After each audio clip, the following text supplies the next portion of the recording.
con las dos, que haga un programa con las dos personas más dispersas. Ustedes supieron cómo son TDAH. las reuniones de producciones de programa. No se puede hablar con esta gente. Bueno, pará, rapidito que tenemos poco tiempo. Esa mesa lo que hacía era fijar las bases y sobre todo fijar el precio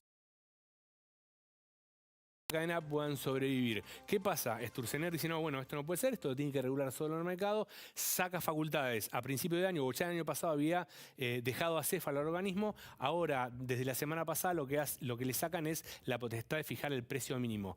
¿Qué pasa? Hay entre 200 y 300 productores chiquitos, sobre todo en la zona de Corrientes y Misiones, que son los que le proveen la yerba a esos secaderos. Lo que dicen esos pequeños productores, che, no me dan los costos. Cuando vemos los informes de economías regionales de Coninagro, que vemos economías en rojo, amarillo y verde, bueno, la yerba viene en rojo hace un montón porque lo que te dicen los tipos es a mí me sale 300, 350 pesos producir un kilo de hoja verde y a mí me lo están pagando 100 o menos a veces. Entonces eso es algo malo. Imposible.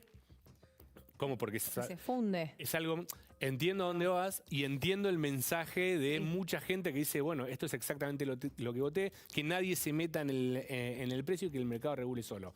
Es un debate que, coincido con vos, vale la pena dar.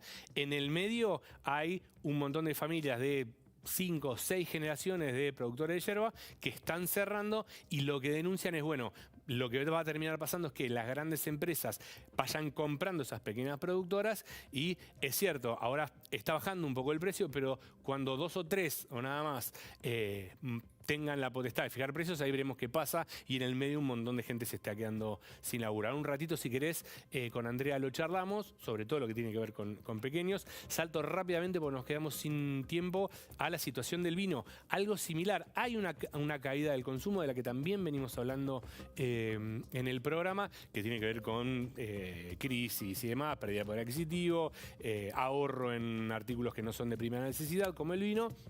Bueno, viene pasando. Sumado a eso, Sturzenegger también metió mano en el INB. El INB es el Instituto Nacional de Vitivinicultura, así se dice, que entre otras cosas hace el seguimiento de los procesos de calidad de toda la cadena productiva. ¿Qué es lo que se hizo ahora? Se le sacó facultades. Cerca del 80% de las facultades que tenía el INB, a partir de la semana pasada ya no la tiene más. ¿Qué es lo que dicen ahora? Che, no sea cosa que ahora se pierda la trazabilidad. Es decir, antes el INB iba, certificaba qué tipo de cepa se cosechaba, en qué condiciones, en qué lugares, con qué volumen, con qué insumos y demás. Eso se va a dejar de hacer y ahora lo único que va a hacer, o una de las pocas cosas que va a hacer el INB, es controlar el producto ya terminado, es decir, cuando ya está en la botella. Sí, de hecho, un poco yo miraba los números hace unos días y para que tengamos un poco de números en la cabeza, para que se den una idea, hace 60 años el argentino promedio consumía aproximadamente 75 litros de vino al año. En este momento estamos en aproximadamente 16. O sea que, muchachos, Un litro cada 4 días era. esto de que los mercados salen a ponerse en pedo y a festejar, pareciera que no está haciendo tanto caso. O no con vino, por lo menos. Sí, pareciera que viene por ese lugar. Sí, aparte cuando hay market share, yo siempre digo que la gente antes tomaba cerveza y de bebidas alcohólicas, cuando hay recesión se pasan al vino porque se puede rebajar, pero ahora ni siquiera eso, porque del vino, o sea, en realidad terminan no optando por nada alcohólico. No sé si es el caso de... Bueno, está bajando. Nos dejen comentarios, pará. Por mí, Yo estoy para que nos dejen comentarios acá en el vivo o que nos manden por redes sociales qué les está pasando a ustedes respecto del consumo de bebidas alcohólicas, de vino en particular, pero bueno, de cervezas. ¿Ustedes son más de vino o de cerveza? Yo soy... Vos no tomas nada, Cami. Tomo sangría, esto del rebajar, porque está de moda y aparte no tomo casi nada de alcohol. Vermuno o gin, ¿no? Que están medio de moda. También 3 gins al año tomo. Muy poquito. Un poquito. Claro, es demasiado poco. Creo que los mercados tendrían que festejar un poquitito más. Pero y aparte, otro dato que me llamaba muchísimo la atención es que en este momento, más o menos en promedio, las bodegas están teniendo aproximadamente 8 meses de stock que no están pudiendo vender. Y gran parte de eso un poco tiene que ver con este fenómeno que está pasando a nivel local de reducción del consumo de vino. Pero es algo que también viene pasando bastante, incluso como fenómeno a nivel mundial, ¿no? Y creo que hay muchos otros países productores de vino que están pasando un poco por esta crisis. Podemos mencionar algunos casos célebres como lo son Estados Unidos, Chile, que Chile en particular en los últimos años ha tenido una inserción. Francia, ni hablar. Sí, 100%. Hay un tema en esto de cómo le compite la Argentina al mundo en términos de vino, que es la calidad. Bueno, a eso se refieren los que están criticando esta medida de desregulación, porque recién te contaba que lo que se pierde es la trazabilidad y el seguimiento de calidad desde el inicio del proceso hasta el vino embotellado. En el medio de eso se pierden un montón de seguimientos que dice, bueno, no se acosa, no es que va a bajar el consumo por esto, sino que el consumo baja por otra cosa, pero no sea cosa que perdamos certificaciones o que perdamos estándares de calidad y reputación de calidad a nivel mundial porque no estamos siguiendo la trazabilidad para que las empresas no tengan tanto a burocracia a la hora de hacer el seguimiento. Un poco de ahí viene la crisis tanto de la yerba como del vino. De vuelta, hay que ver cómo pega esto a largo plazo y sobre todo cómo pegan los productores más chiquitos, que es lo que vamos a hablar un ratito con Andrea. Sí, 100%, y buena parte de eso también, quien venía llevando la voz cantante de buena parte de estas críticas fue nuestro querido amigo Miguel Ángel Piqueto, y un poco también... Me encanta Piqueto. venía un poco, nada, obviamente elevando muchas de estas preocupaciones y de cómo va a quedar, si se quiere, en términos de riesgos y en términos también de estructura, el mercado frente a buena parte de esta desregulación, y que como en absolutamente todo y como siempre un poco decimos, se generan ganadores y perdedores, ¿no? Y en este sentido creo que es muy interesante ver quién se beneficia con esto y por otro lado también quién termina quedando expuesto a riesgos que tal vez son un poco más difíciles de llevar. Y creo que en eso hay un poco un paralelismo, ¿no? Entre lo que está pasando con la yerba y con el vino, de que al chiquito le es mucho más difícil, porque desde ya que, por supuesto, un productor grande, una persona que ya se sabe por el nombre que tiene y por el sello que tiene su nombre, la calidad de los productos que hace, le es muchísimo más fácil hoy de repente, no sé, cuidar esa reputación o salir a venderse que un productor chiquito que tiene que dar la talla a la hora de ir. Sí. 100%, y un poco pareciera que está costando, tirando la frase fácil, pareciera que está costando encontrarle el agujero al mate, ¿no? Estás tratando de meterlo como no, que pero está difícil, está escuchame, difícil. No, el agujero, sí, pero más que nada también es, bueno, a mí me pasa, yo no tomo mate todos los días y sube mucho el precio, porque lo que pasa, lo que ustedes dicen es esto, estas 4 grandes de yerba se pondrían de acuerdo o no, se llaman, hacen un benchmark de precios, ponen el precio bien bajo, que es lo que está pasando ahora, y en el futuro lo podrían elevar y la gente va a seguir comprando yerba porque todo Argentina, todo el país nuestro toma todo el día mate. Ahora, chicos, si Bueno, llega a pasar como en la yerba en el vino, de que baja el precio del vino, estamos a favor, bancamos. Pero vos decís que va a subir después, eso es lo que dicen. Bueno, problema del después, mientras tanto. Problema del Agus del futuro. 100%, imagínate que podemos lidiar con la resaca, podemos lidiar con un problema de precio. Sí, yo coincido con lo que dice Cami, que hay que ver cuánto se convalida. Está pasando ahora con la carne, de hecho, que está subiendo bastante por temas estacionales, por temas de stock, por un montón de cosas, pero la gente por ahora lo viene adoptando, o sea, lo viene convalidando el precio. La carne subió casi un 50% en el último mes. Tengo un tema que esto no estaba en la rutina de la carne. ver. El acuerdo con Estados Unidos, pero lo vamos a Momento, ver en Cami. el próximo programa, pero lo escucharon. Que vamos a mejores amigos de Estados Unidos y vamos a exportar un montón de carne. Sí, estuvimos ahí ponele. viendo algo Ponele. de run run, pero como siempre, Todavía no se sabe ver para creer, ¿no? Todavía no se sabe qué va a pasar, qué vamos a tener que hacer nosotros, qué van a mandar ellos. Hay un tema con lo de los cerdos. Ya me entro a ustedes a saltar de tema en tema. Buenísimo. Hay un tema El con déficit de atención va bien. la industria de los cerdos que tienen miedo de que nos invada Estados Unidos de ribs. A favor, acá. Ahora, pero, 100%, bancamos. Hay un tema con la industria del cerdo local que dice, che, y oiga, que vamos a estar complicados nosotros. ¿Vamos a empezar a comer chorizos yanquis? No sé, para chorizos yanquis, Todo con barbacoa. no sé todo, si todo, me sumo todo. tanto, para ribs estoy. Me parece que puede Más que andar bien, para- me parece que puede andar bien. Pero volviendo un poco a todo lo que tiene que ver con vino, lo otro que parece que podría llegar a pasar es este fenómeno en donde, si se quiere, el productor grande empieza a aguantar más que lo que puede aguantar el productor chico. Y no solamente Porque eso, tiene una espalda que el productor chico no tiene. exactamente, no solamente en términos de inversión, lo cual no es para nada irrelevante, sino también en términos de que justamente este sello de calidad, si un chico de repente no lo puede tener, ¿por qué? Porque su marca no tiene el peso, porque no tiene la inercia, porque no tiene la atracción, porque no Como no sabemos, tiene la marca instalada. en definitiva, exactamente. Sale miles de dólares certificar con una firma externa quizás, ¿no? Sí, Para poder exportar después. Sí, o ni siquiera llegás a ese punto, en definitiva, ¿no? Que creo que acá está un poco el gran cuello de botella, pun intended, y de repente, no sé, un tipo que está produciendo en San Juan, que tiene un par de hectáreas, que hace de repente, no sé, 2.000 botellas al año, le va a estar costando muchísimo más. Por supuesto, lo que te van a decir los promotores de todo esto es, bueno, sí, pero le va a costar menos administrativamente exportar. Sí, bueno, está bien, pero que te cueste menos administrativamente no significa que después comercialmente se te va a hacer más sencillo. Porque si no tenés normas de calidad que te regulen, normalmente esos estándares no se siguen y después si te mandás una, cuando exportaste no te compran más también. Pasa eso un poco. 100%, así que creo que la gran incógnita que nos queda de todo esto es ¿qué va a pasar si vamos a empezar a tomar mate para ponernos en pedo o vino para desayunar? O vino para desayunar, que todos los caminos conducen a lo mismo, ¿eh? A que vos hagas el programa con resaca. Digamos.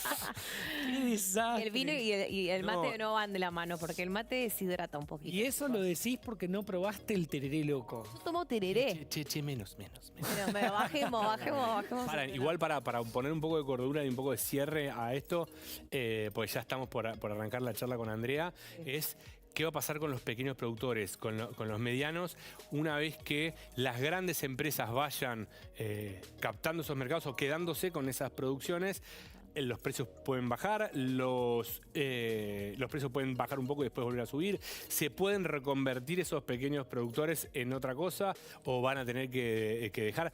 Y digo, más allá del romanticismo de hace 5 generaciones que mi familia produce yerba y ahora lo tengo que dejar de hacer, sino que esas economías van a dejar de moverse. Pongámoslo en así, si es el mercado, uno va al supermercado como ciudadano de a pie, ve que hay 4 grandes que están a 2.000 pesos el kilo y el resto 3.500, ¿no?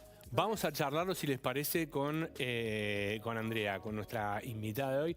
Andrea, ¿le presento yo? ¿Crees? 100%. Andrea Zarnari es la titular de la Federación Agraria Argentina, es una de las entidades que integran la mesa de enlace y es la entidad que respalda los intereses, resguarda los intereses de los pequeños y los medianos productores. Andrea, ¿cómo estás? Acá Tomás, Agustín, Camila, te saludamos.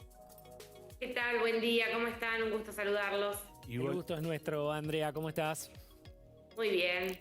Me alegro. Andrea, no sé si llegaste a escuchar lo que veníamos charlando hace un ratito. Estábamos repasando situaciones de economías regionales, de yerba y de vino, con la desregulación que se está dando en las últimas semanas y cómo pega eso en los pequeños y medianos productores. ¿Qué nos podés contar de lo que sepas o de lo que vayas recolectando sobre cuál es la situación? Pienso en Cuyo y pienso en Corrientes, Misiones. Bueno, son momentos bastante críticos para ambas economías regionales, en realidad para todas las economías regionales, pero hay algunas que por ahí están más afectadas que otras en estos momentos. La yerba, el Instituto Nacional de la Yerba Mate, que es el que ha entrado en crisis y que de alguna manera ha dejado desprotegido a los más pequeños productores que a través del instituto tenían un precio de referencia, que nosotros seguimos insistiendo con que es necesario contar con un precio de referencia. Eso no significa que el Estado tenga que intervenir en el mercado, sino que el instituto lo que hacía era poner un precio justamente que consideraba válido para que los productores puedan negociar con las grandes empresas, con la gran industria que le compra su plantación a un precio adecuado para la rentabilidad. No era obligatorio, pero sí referenciaba cuáles eran los costos. Eso pone una claridad en el mercado. Todos los mercados que tienen precios de referencia funcionan en general bien. Y cuando hacemos esta comparación, yo siempre lo comparo con lo que hacen las bolsas de cereales. Las bolsas de cereales, está bien, es a través de un mercado, eso lo va estableciendo la oferta, la demanda, la cantidad de operaciones que se realizan, pero hay un precio de referencia que lo pone el mercado. Bueno, en el caso de la yerba mate, lo que hacía el instituto no era nada más ni nada menos que poner justamente una pizarra con un precio de referencia. No obligaba a nadie, pero ayuda a los pequeños productores a tener una capacidad de negociación mucho mejor. Andrea, sí. Y dos cosas me surgen de esto. La primera es si funcionaba tan bien, ¿por qué se saca? Digo, si es en esta fiebre por desregular todo, a veces sin entender del todo cómo funcionan las economías regionales. Y segundo, ¿qué pensás que puede pasar con esos pequeños productores? O mejor dicho, ¿cómo se le responde a los que dicen, a muchos, que dicen, bueno, si el mercado no funciona, es el mercado el que tiene que regular eso, y si no funciona, bueno, habrá que reconvertirse? Bueno, en primer lugar, no es que no funcionaba, creo que pasa por una cuestión de principios o de ideología de este gobierno que no quiere que el Estado intervenga absolutamente en ningún lugar de la cadena comercial. Entonces, para ellos, establecer desde un instituto que es público-privado, porque está compuesto por parte del Estado y por parte de los privados. Esto no menor. Sí. Exactamente, y bueno, poner un precio de referencia para ellos es de intervenir conceptualmente, cosa que nosotros hemos dicho y tratado de transmitir que no es así, pero lo entendieron de esa manera y lo desarticularon. ¿En qué perjudica o en qué beneficia a los productores? Bueno, lo que te decía antes, los productores yerbateros hoy no tienen ese precio de referencia. ¿Y en qué los va a perjudicar? En que tienen menor poder de negociación con la industria que te compra la yerba mate. Y esto en el sector agropecuario es muy común, digamos, porque desde la Federación Agraria, y nosotros decimos, el Estado tiene que estar presente, no un Estado que se meta en nuestras negociaciones, que se meta en nuestra actividad privada, pero sí un Estado presente que regule con equilibrio a través de políticas activas. Es necesario porque los productores tenemos, en el sector agropecuario es totalmente distinto, lo ponemos de ejemplo siempre con los chicos cuando hablamos de derecho agrario, del sector agropecuario, es totalmente distinto a lo que podemos pensar en el comercio general o en la industria en general. Nosotros somos muchos productores diseminados por todas partes, con diferentes escalas, con diferentes producciones, que somos la oferta, o sea, una oferta totalmente diseminada, con una demanda totalmente concentrada, porque son pocos los que compran nuestros productos para procesarlos y para sacarlos al mercado.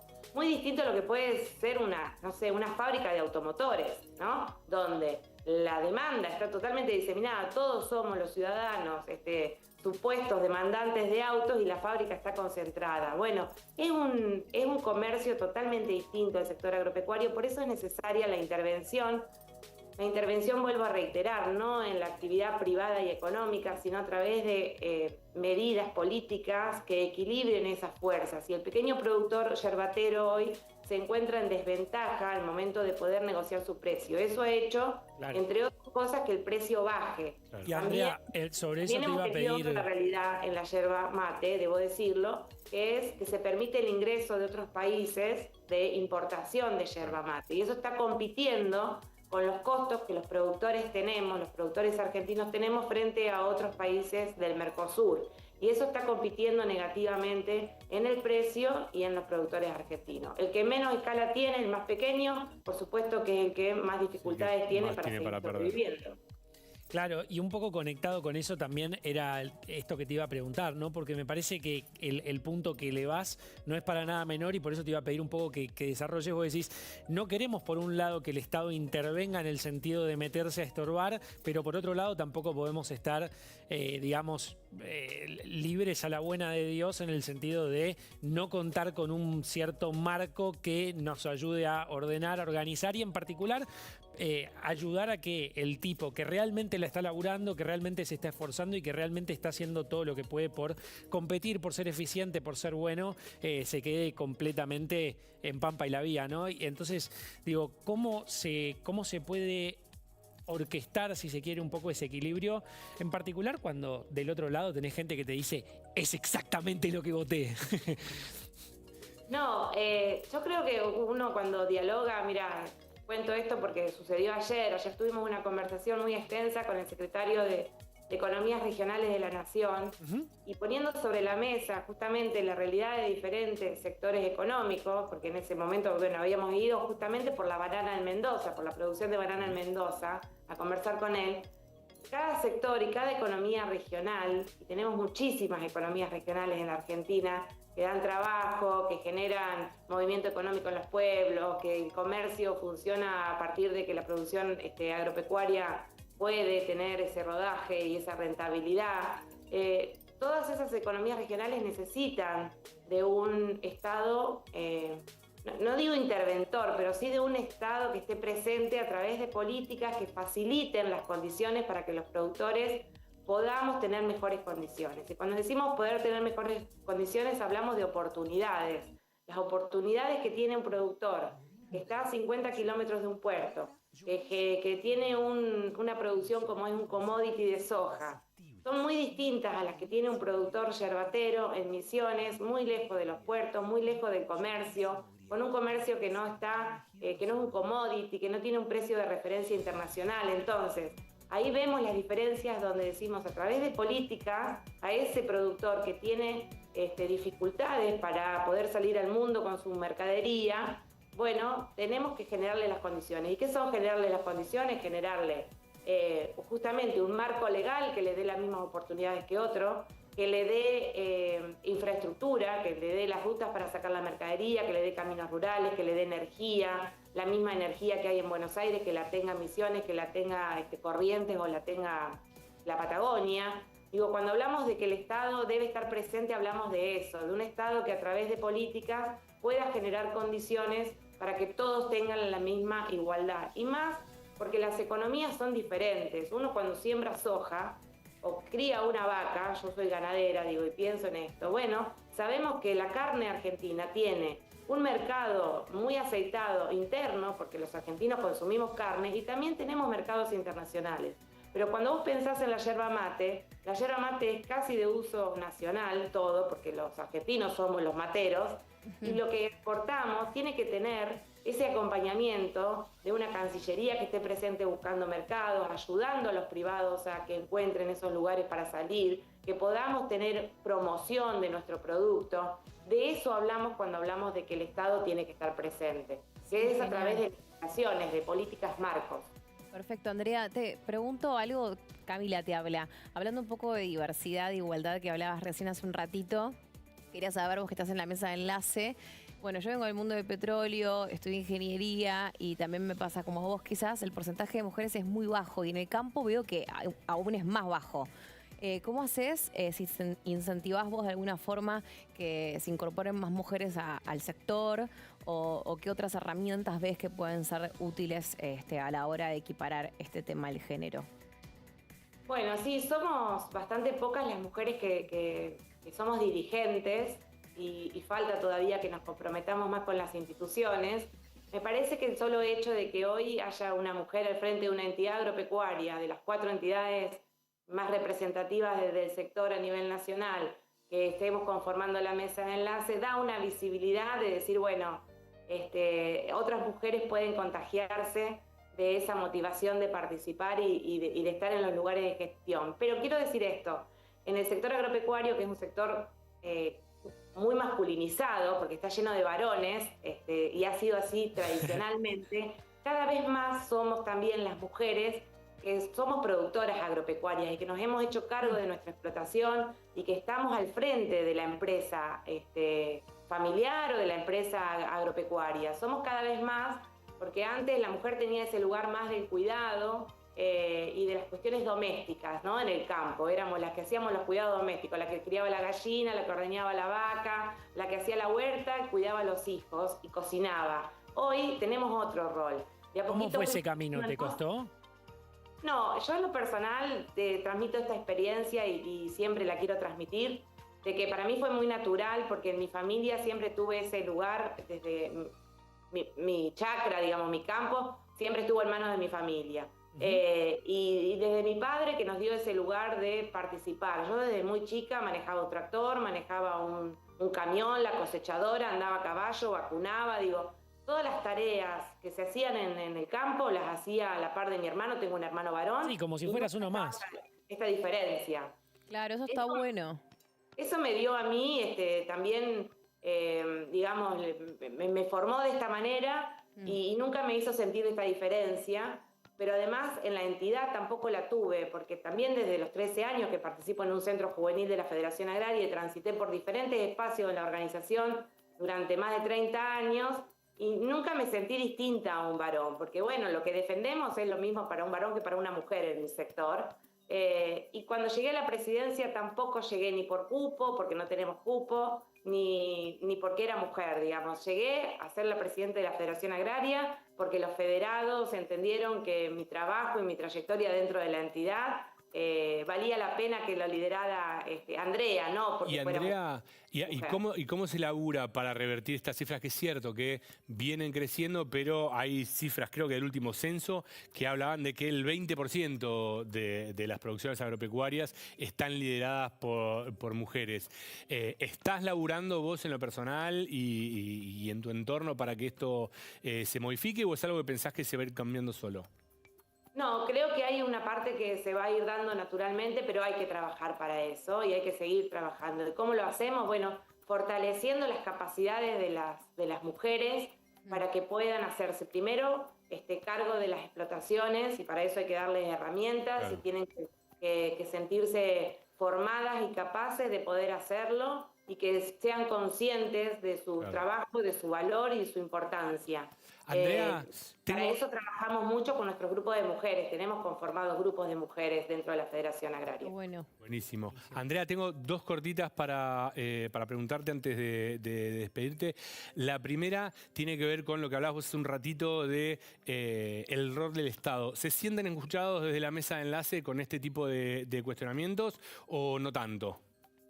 No, sí, sentimos mucha escucha y hay un diálogo permanente. De hecho, te puse el ejemplo de que ayer estuvimos justamente con el secretario de Agricultura, estuvimos con el secretario de Agricultura también, pero con el secretario de Economías Regionales puntualmente. Hay un diálogo permanente. Entendemos que sí hay una mirada del sector que por ahí falta todavía que comprendan o que puedan tomar las riendas de decir, bueno, hay que ayudar en generar más políticas. También entendemos que hay procesos, y que los procesos no son de un día para el otro. Es nuestro rol y nuestro trabajo seguir trabajando, no solo para quejarnos, como decimos siempre, claro. Porque somos bastante quejosos los productores, sino para llevar propuestas. Y ese también es nuestro desafío y nuestro trabajo. Bien, y la última, cortita, tema paritarias. Me contás que hubo ayer un congreso de Watre, Boitenco dio algunas cifras.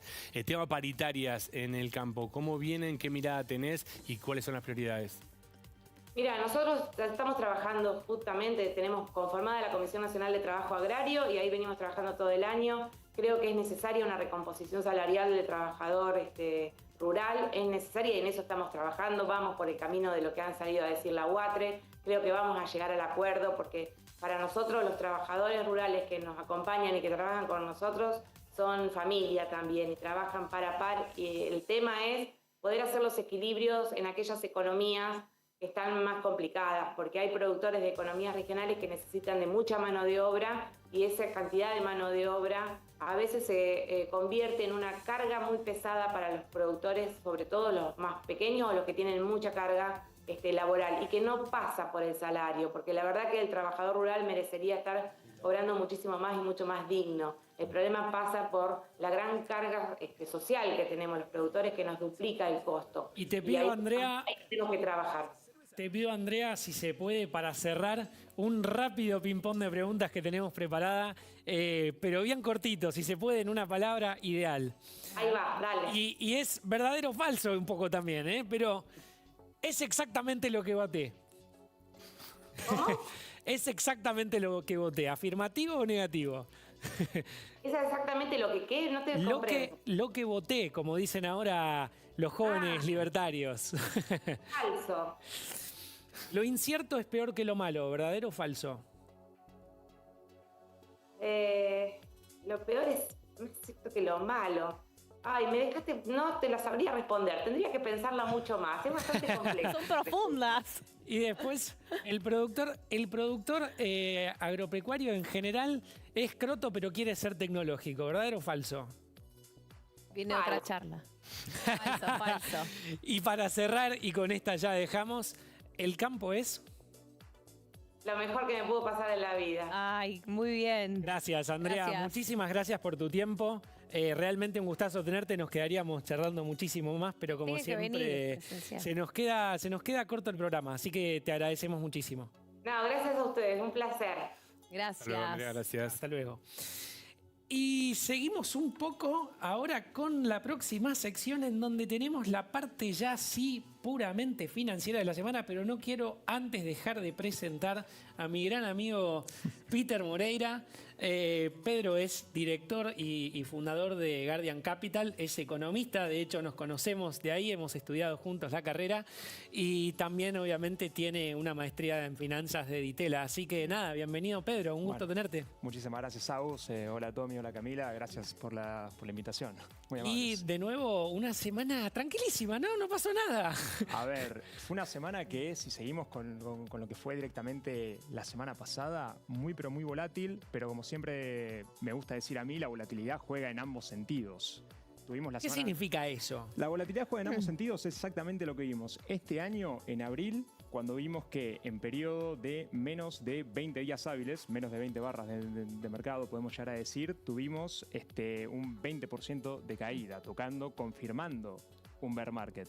Pero después, con la misma potencia con la que bajamos... Bear market, que sería un mercado en caída, explicamos, porque nosotros acá siempre también tenemos ver. que tratar de educar. Está bueno, pero no, ¿Qué es? siempre a favor de eso. Lo que podemos llegar a confirmar ahí es que vos tenés mercados que son bajistas y tenés la confirmación de que estás en un bear market. Y se dice que estás en un bear market recién cuando tocas el 20% de caída. Ok. O sea que toda la volatilidad que, a ver, por más que algunos estamos en un bear market, es como decir cuando estás o no en recesión en Estados Unidos, que se dice que si tenés dos datos de crecimiento negativo, es decir, que 2 trimestres. 2 trimestres, ahí está, muchas gracias, ahí oficialmente estás como en recesión. Lo mismo con un bear market. Y algo muy interesante es que los bear markets casi que se están volviendo un poco más habituales en la historia contemporánea. Porque en los últimos 5 años tuviste 3 caídas de 20%, 3 bear markets confirmados, lo cual suele ser en términos históricos un poco más de lo habitual. Mirá. Pero fíjate cómo es la película de 2020 hasta la fecha. ¿De acuerdo? Eso es lo que hay que empezar a estudiar y lo que me Y resulta a mí esto más también interesante. tiene un poco que ver con un escenario en donde la incertidumbre cada vez gana más preponderancia, ¿no? Y creo que en términos de lo que venimos hablando estas últimas semanas, también en los últimos programas, y esta guerra de inteligencia artificial que venimos viendo, en donde el método es la forma más madura que encontraron todos de ver cómo son el líder del mercado, y es esencialmente gastando plata. Revoleando guita como loco. Ni más ni menos, creo que también se vuelve súper relevante todo esto, ¿no? Porque en un mercado en donde en 5 años tuviste 3, si se quiere, movimientos negativos, lo cual no es muy frecuente, empezar a hacer gastos de capital que, como venimos mencionando, de repente se hacen a 10, 15, 40 años, donde estás hundiendo cantidades de dinero que no son 2 mangos con 50, se vuelve muchísimo más difícil no solamente proyectar, sino también internalizar todo ese riesgo, ¿no? A ver, te genera dudas, sobre todo. Y tomando un poco lo que venía cerrando antes con Andrea, sobre qué es peor, digamos, si lo incierto o lo malo, es mucho peor lo incierto. ¿Por qué? El mercado siempre prefiere una mala noticia que a no tener noticia. ¿Ah, sí? ¿De acuerdo? O sea, en mi opinión, siempre. Y porque puedes actuar a la baja. Podés actuar porque justamente si Claro. tenés, a vos lo que te interesa es tener una confirmación. La incertidumbre es lo que te genera verdaderas oscilaciones. Y es justamente lo que tuviste la semana pasada. Porque vos en realidad durante la semana pasada, hablando puntualmente... ¿Qué fue lo que pasó? Lo que tuviste la semana pasada fue volatilidad e incertidumbre de acuerdo a cómo iba a avanzar la política monetaria de la Fed. ¿Qué quiero decir con eso? Que nosotros teníamos hasta el día jueves, que fue un día para mí de estudio, casi te diría, teníamos todas las expectativas del reporte de resultados que iba a presentar Nvidia. Nvidia el día de hoy, la empresa de mayor capitalización bursátil en el mercado. Y es la mayor ponderación el día de hoy del S&P, de un S&P que está completamente concentrado en las tecnológicas. Y lo que se decía habitualmente, lo que pase con Nvidia va a arrastrar consigo al resto del mercado. Nvidia logró sorprender nuevamente en tema de resultados.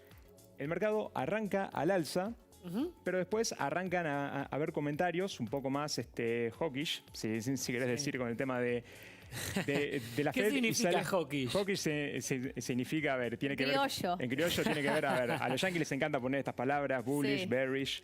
Pero básicamente cuando nosotros decimos que es hawkish tiene que ver con el halcón y dovish con el perro. Si uno dice que es directamente hawkish, significa una política monetaria un poquito más contractiva, menos flexible, menor liquidez, enfriar la economía, mantener volviendo tasas a los altas, temas subir agrios. tasas altas. Sí, total. Digo, Me sirve, me sirve, me tenemos sirve. todo el zoológico, ¿no? Sí, Tenemos sí, todos total, los total. animales. Todos son animales, me gusta, me gusta. No, por completo. Y además, siendo con esto, la incertidumbre y las oscilaciones son también consecuencia de que tuvimos el shutdown del gobierno estadounidense más largo de toda la historia.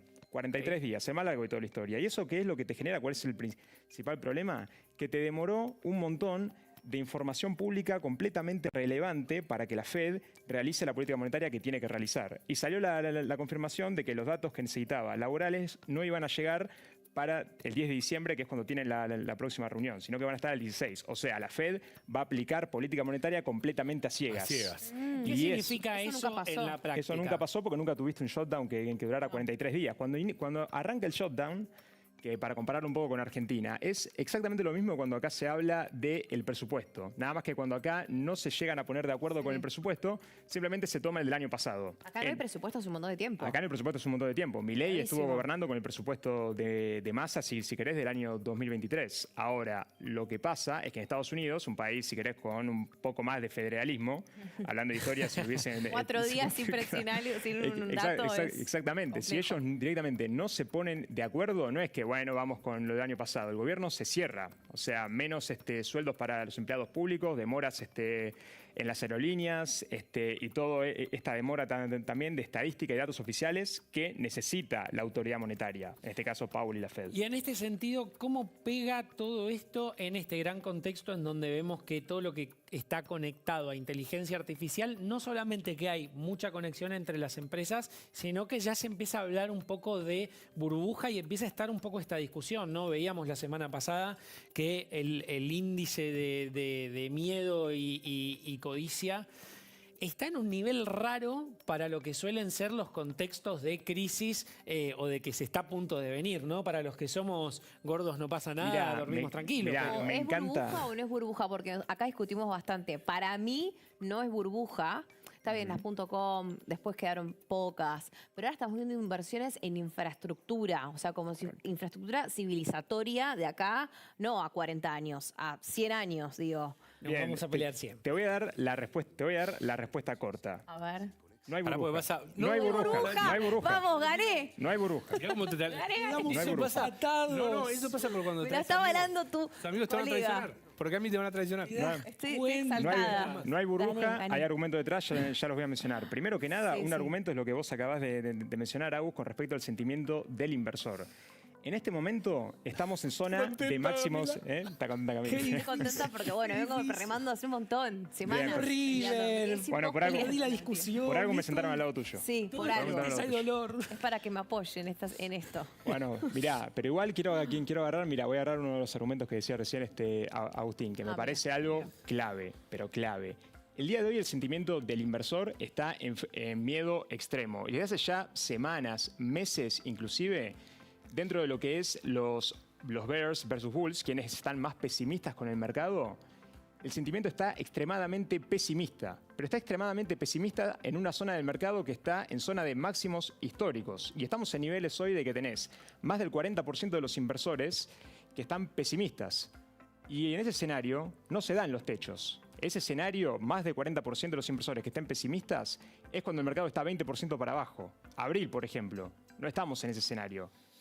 Entonces, ese es un indicador de que no estamos tocando ningún techo. O sea, Oscilación- gordos no pasa nada, básicamente. Mira, siempre, a ver, más que gordos no pasa nada, es ignorar el ruido y saber comprender que hay noticias que te generan volatilidad y te generan ruido, Sí. y que hay noticias que te generan cambios de tendencia. Pero mira, escúchame esto, ¿no?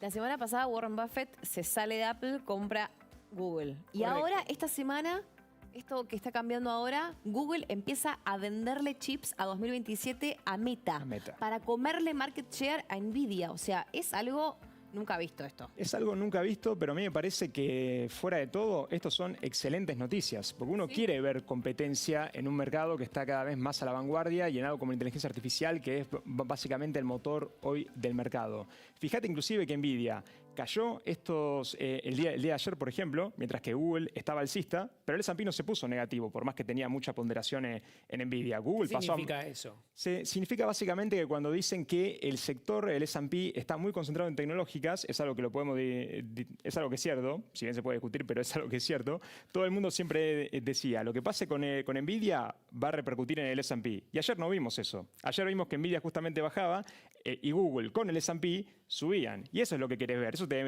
demuestra que no está la cosa tan correlacionada tampoco o necesariamente tan concentrada. Uno quiere ver estas competencias, porque de estas competencias es donde salen los mejores resultados. Claro. Y no solamente eso, que es también, en mi opinión, porque la inteligencia artificial no es ninguna burbuja. Acá hay una inversión directamente en infraestructura. Sí. Casi te está mirando. Casi te está mirando. Yo te digo una cosa, está bien, no hay burbuja. No hay burbuja, es infraestructura. No pasa nada con Warren Buffett. Me la vas a tirar con los price earnings. Yo te digo una cosa. Sí, algo.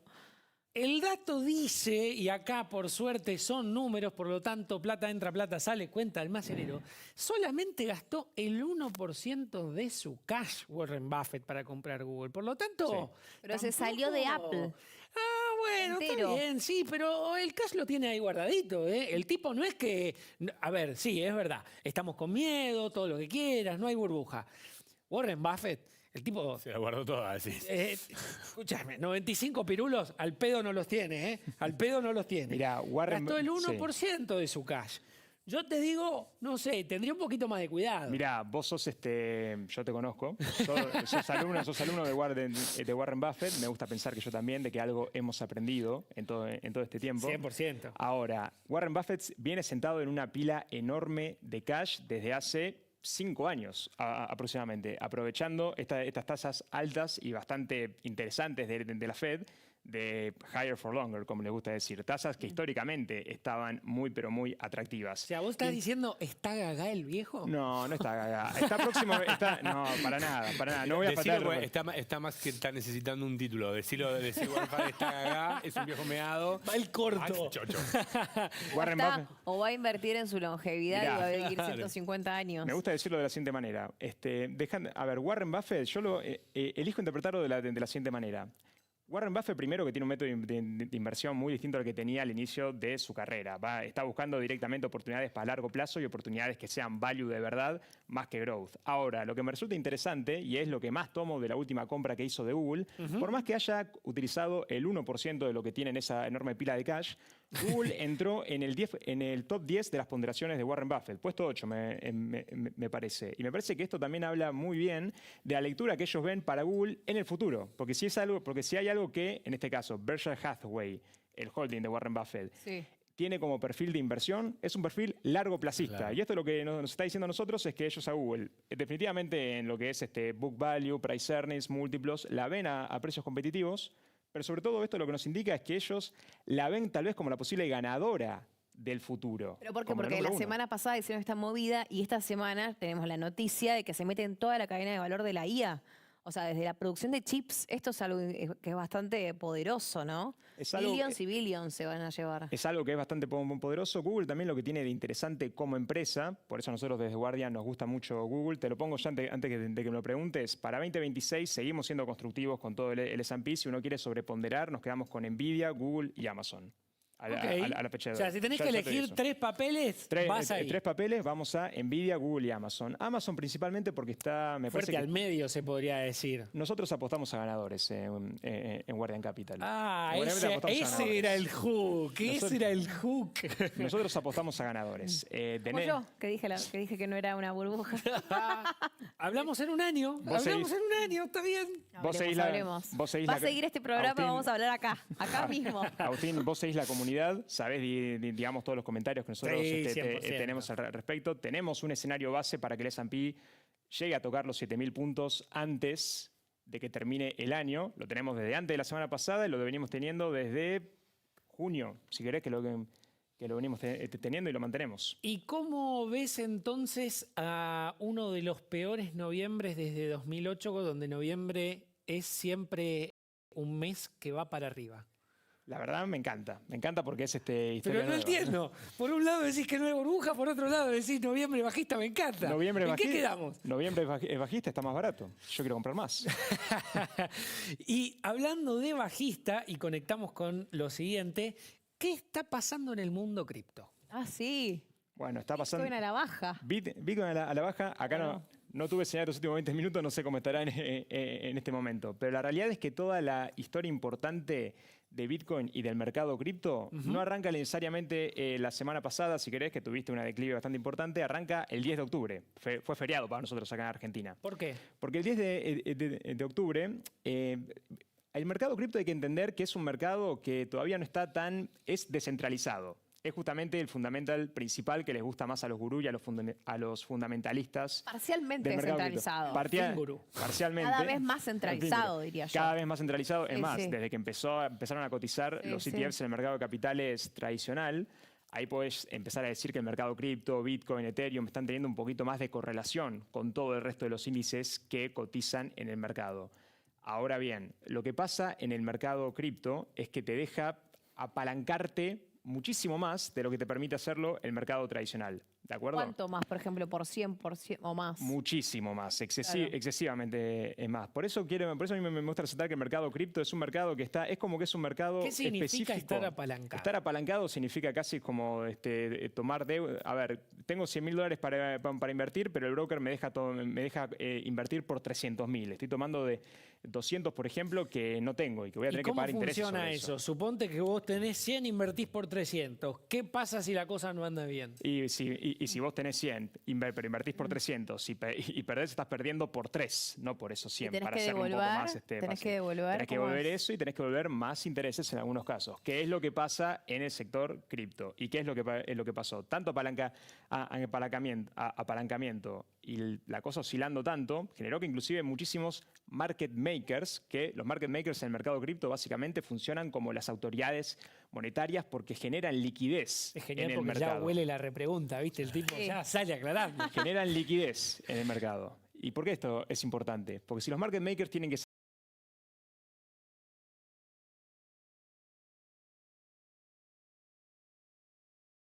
una presión,